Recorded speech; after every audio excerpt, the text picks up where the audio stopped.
चौका पर बैठने का गीत है। जब दूल्हा या दुल्हन चौका पे बैठते हैं, रस्म शुरू होती है, उसी समय के गीत है ये।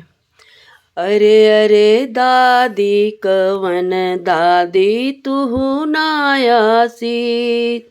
अरे अरे दादी अपन दादी तू नायासी, अरे तो हरिया सिसिए बाबू मोरे चौका बैठेली हो, अरे तो हरिया सिसिए बेटी मोरे चौका बैठेली हो, अरे अरे अम्मा अपन अम्मा तू नायासी, अरे तो हरिया सिसिए दुलरु राम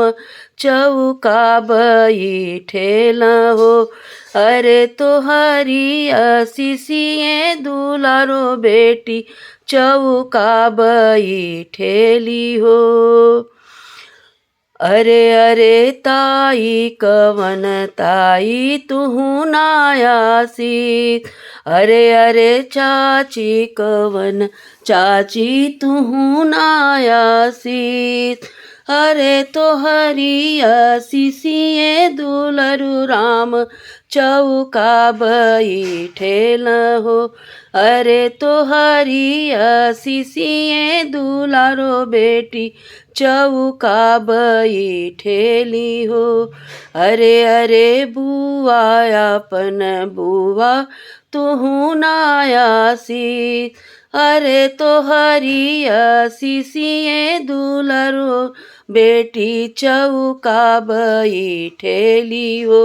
अरे तो हरिया सिसिए दुलरुआ राम चौका बैठेल हो,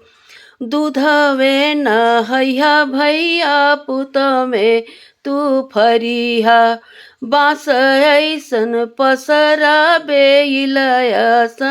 फैला हो, अरे अरे कंवल अरे अरे पुरैन, अरे पुरैन यस तू दहल कंवल यस बिलसन हो, अरे अरे पुरैन यस तू दहल कंवल यस बिहसन।